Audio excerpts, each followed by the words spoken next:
The first 100 days of Trump's second term have been, let's call it, eventful. And while I think it's a little ridiculous that we put this arbitrary number of days that we're going to judge an administration on, maybe the presidential candidates should stop promising so much in their first 100 days. Trump is no exception to this. But I don't really want to try to grade his first 100 days like everyone else is this week. I think it's more important to talk about the ways he has potentially permanently changed America in these first months, and not just try to put stuff in wins and losses columns, because I don't think that we can fully know what those wins and losses are only 100 days into someone's second administration, frankly. So, something to consider here is that the things we might even consider wins, like I'm a conservative, for example, I think that, nearly shutting down illegal crossings at the border, that's a good thing. Attempting to get men out of women's sports, that's a good thing. Or ending DEI in the federal government. These are good things that I would consider wins, but they're temporary changes, because that's the problem with presidents signing executive orders. They can just be undone by the next president. So I don't put a lot of weight in that those kind of things are going to have permanent changes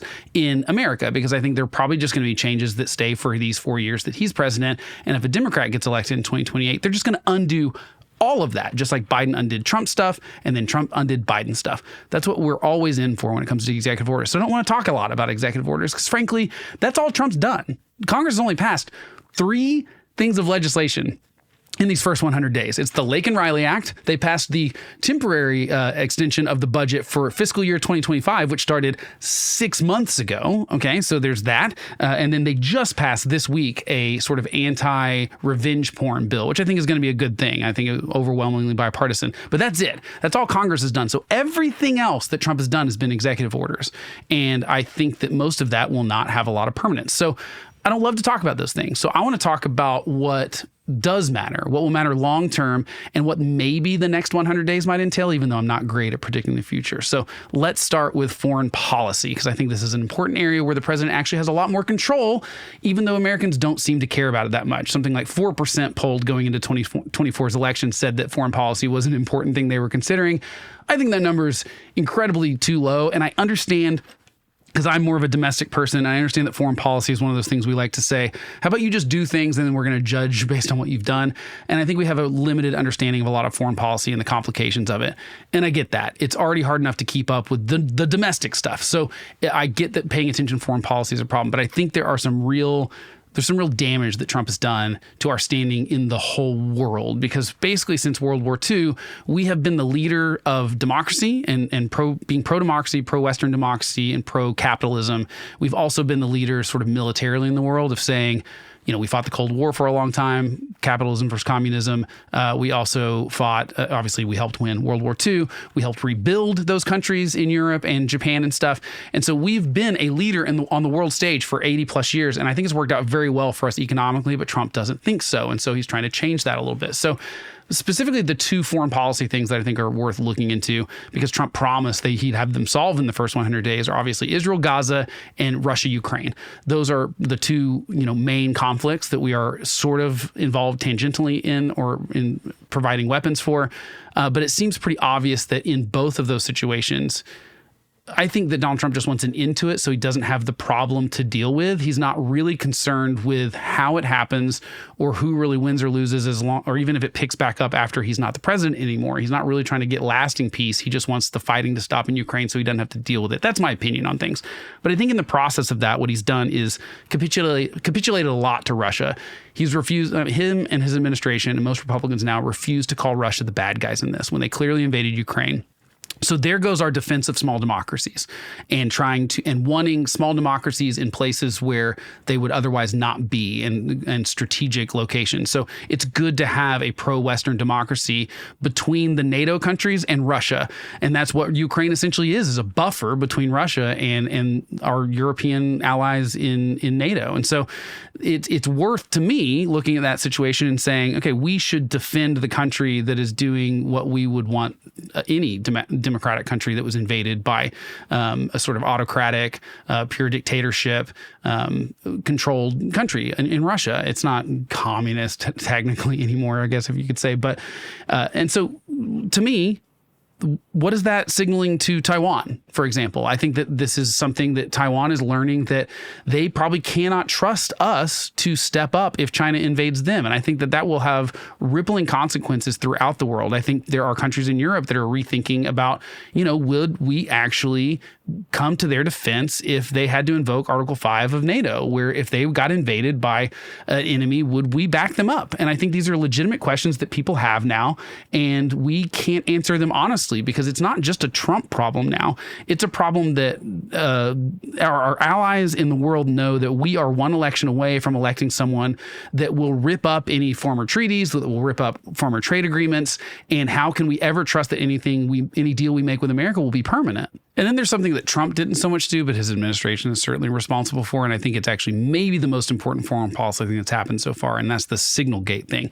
And it's not for the reason that people have talked about it mattering. Yes, there were national security secrets that went out in a private chat that was had a CC'd member of the press on it. But so it's technically a leak. But that's not the reason it's a problem.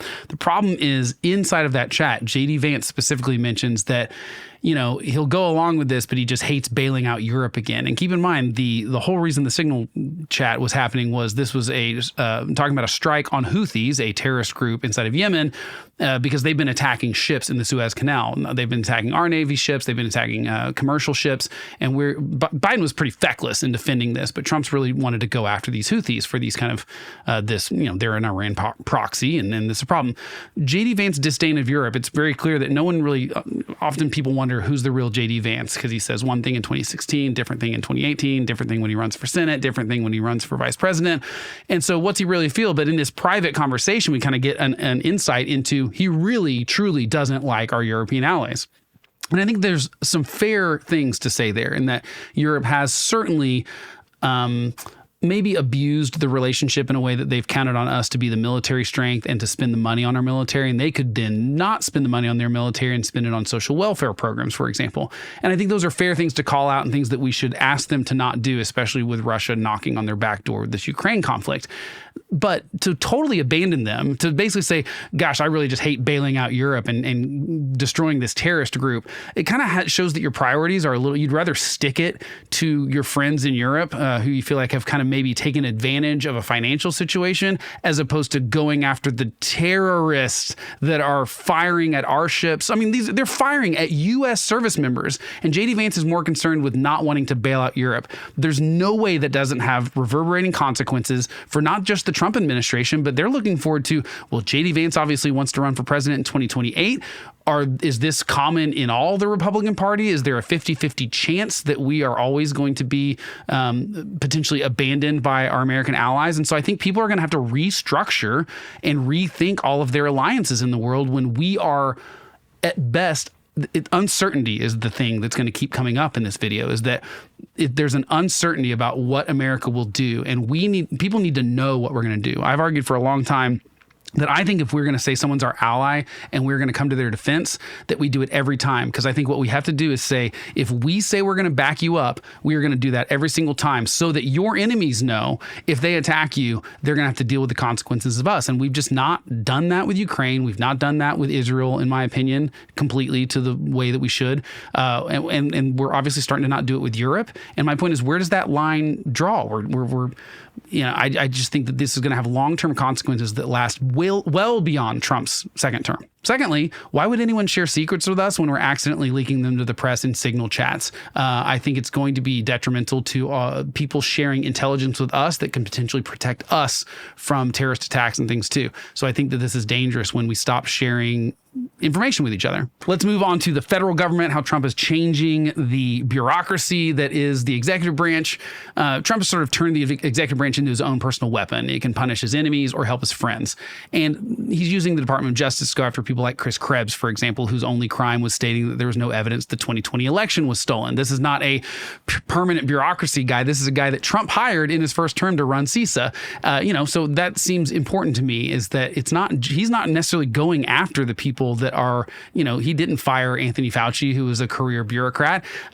He's getting mad at the people that have already left from his first administration. He's going after them with the Justice Department. And I think that what this allows to happen in the future, if you're a conservative, I'd ask you to think about what's the worst case scenario for the next Democratic president. Is it AOC? Is it Bernie Sanders? Is it some celebrity from Hollywood? Now, how would you feel about that person sweeping through the federal government trying to find disloyals and sicking the Justice Department on them? I think that would be bad, right? You would think so? Okay, now ask yourself this. Have you ever seen a president give up power that the previous president took? I haven't yet in my lifetime. I have not seen it in history.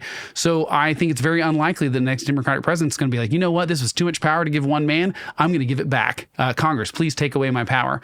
So we got to think about how Donald Trump's using it and think about, will there be repercussions for that down the line? And keep in mind, this didn't start with Trump. He just took it to another level. But Obama's IRS was targeting conservative and religious organizations. That's just one scandal that happened there. Biden's Justice Department didn't exactly drape itself in glory with the sweetheart deal it attempted to give Hunter Biden before a judge called it out. And I would say some of the sort of lawfare stuff that happened towards Donald Trump, not that all of it was, but some of the ways they were trying to skirt around pretending Biden wasn't a part of it, I think was very clearly like, if Biden had wanted to put a stop to the Justice Department going after Donald Trump, he certainly could have.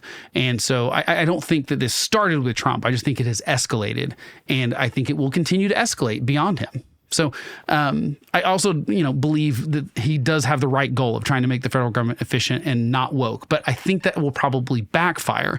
DOJ's firings have left critical government functions unfunctioning. And my concern is that people will notice that eventually and demand that it be fixed. And I think that what we've got is that the Republican Party has draped itself in this, yes, let's destroy the federal bureaucracy. And like I said, I'm for a lot of that stuff, but I think we should go in there with a scalpel, not a chainsaw.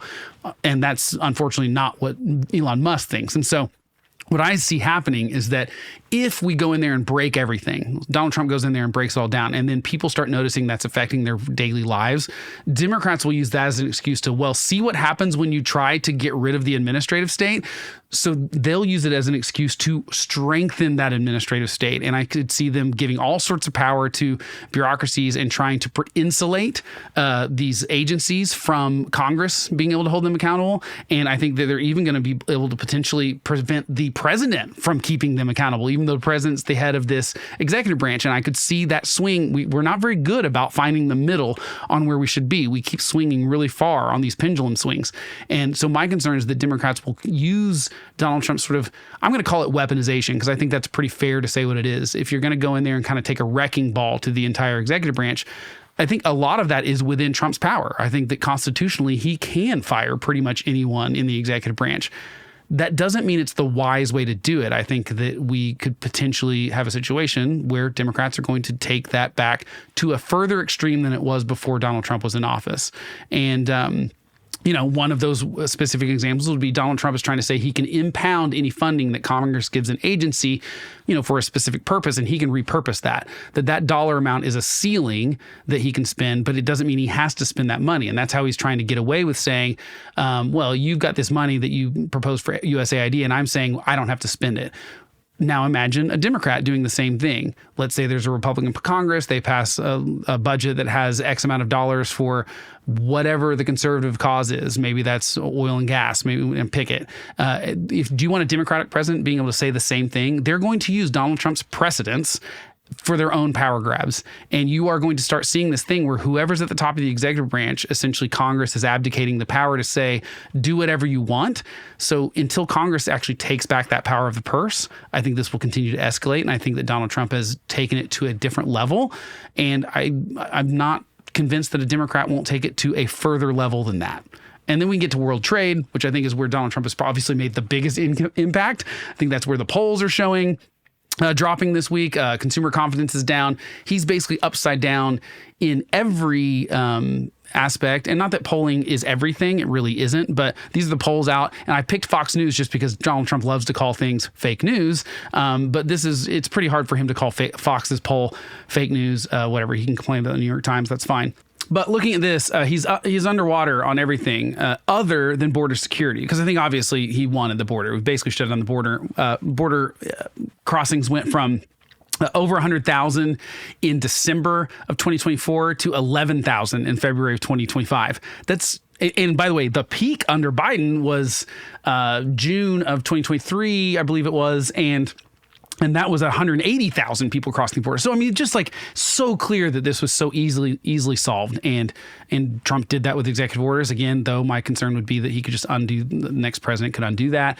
But, the reason he's upside down on all these things, foreign policy, the economy, 38% disapprove of his handling of the economy, 56% approve, 38% approve, 56 disapprove. Taxes, tariffs, inflation, those are all in the 30s.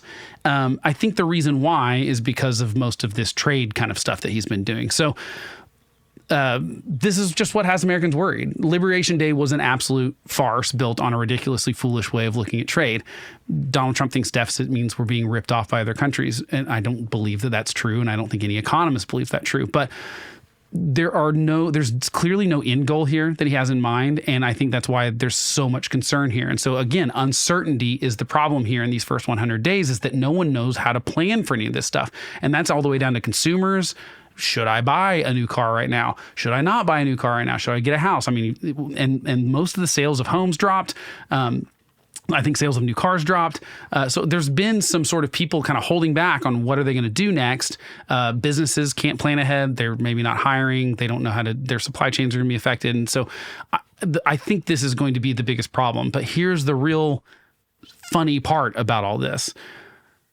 Democrats have a hard time arguing with Trump on this, because really they agree with tariffs and they agree with protectionism. They just think that Trump's not executing it correctly, but they don't think that the tariffs are the bad thing. They just think Donald Trump's doing it the wrong way.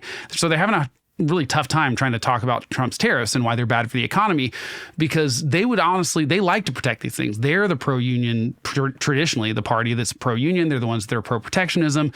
They are the ones that think free trade is bad for the most part. Like I said, broad strokes here. But, if Congress continues to abdicate those powers to the president, and absent a Supreme Court decision that takes away either the president's emergency powers or the ability to levy tariffs completely, this will be the new American standard going forward. It should be noted, Biden just kept Trump's first term tariffs. He just kept them on, okay? And then Trump has added more to that. The problem that I foresee happening after this is that people are going to be poorer. If the prices raise and wages don't, that is a pay cut. And people voted in 2024. That is why Biden and the Democrats got routed in 2024, is because people perceived them as the party in power, and prices went up and inflation was way out of control. Biggest inflationary period in 40 years. And people blamed the Democrats for that, I think very fairly. And it didn't matter who Biden tried to blame it on. American consumers were not buying what he was selling. And so I think what will probably happen is the same thing will happen with Trump. And when that switch happens in 2026 with Congress or 2028 with the president, I think what you'll see happen is not Democrats saying, okay, we've learned our lesson and tariffs and protectionism aren't good. What they'll say is Donald Trump didn't execute it well. We will execute this administrative state much better than he did. And so you'll have the same problem with the federal government that we have with trade, is that they will try to use Donald Trump's folly in all of this, not as an excuse to say we should never try that experiment again. They'll just say he executed it so poorly, we can execute that better. So let us do the tariff policy. Let our president create a new world order of trade. And I think that's bad. But beyond even the future of Democrats taking control of it, I think the problem right now is just full uncertainty. The thing about these tariffs, people are going to be poor. If you raise prices and don't raise wages, or if there's job losses or we go into a recession, people will be poorer. And to some degree, Trump and Democrats are kind of fine with that as long as they manage to protect their key constituencies. And we're already seeing this with Trump's tariffs. We're seeing carve-outs for electronics and now for U.S. automakers. It's the government picking winners and losers based purely on their personal influence on one man at the top of the executive branch. This is going to continue with Democrats in charge, though it might look a little more above board, sort of in the form of lobbying, as opposed to, say, someone settling lawsuits to the tunes of millions of dollars going to the Trump library for the privilege of getting the administration off its industries back. But it will continue to happen. And I think that's a problem, because I think we can see with our eyes as consumers and Americans that it's unfair. But until the president doesn't have that power, until either Congress takes that back or the Supreme Court takes it back, this is where we're going to be at. I don't see that changing. So what's going to happen over the next 100 days? I generally don't love making predictions because there's a lot that can happen. Again, remember COVID 2020. We couldn't have predicted that's going to happen. I can't predict what's going to happen in the next 100 days. There are a lot of outside factors. But based on Trump's past behavior, I think it's somewhat obvious that what will come next. It doesn't matter what his goals are with tariffs. They will not do the thing he wants. It doesn't matter if that's to bring back manufacturing or if that's to replace the income tax or whatever. I don't think tariffs can do that. Economists don't believe that tariffs can do that. They certainly can't do both at the same time. So he's going to have to find someone to blame. Okay. The polls and the consumer confidence are way down since his inauguration, not to mention the stock and the bond markets, and they weren't after his election. So to me, that means people are clearly blaming him for this. This all started after his Liberation Day announcement, right? This is all theoretical right now, but we haven't actually seen prices raise across the board. Even though consumer confidence is down, business confidence is down, the stock market's down, all these things, we've not actually seen empty shelves. We've not seen such broad price increases that every consumer is noticing them. I think this is currently a thing that's being talked about in a lot of businesses. People are talking about it at their jobs, but it's not actually hitting Americans' wallets quite yet permanently, where it's going to cause a big stink there. But yeah, look, they're already blaming him and those problems aren't here. So I think that's going to get worse in the next 100 days because there's no way Trump's going to make 90 trade deals with 90 different countries in that 90-day period of time because it took a year and a half just to renegotiate NAFTA with Canada and Mexico. So there's not a chance that we're going to have like 90 deals in the next 90 days.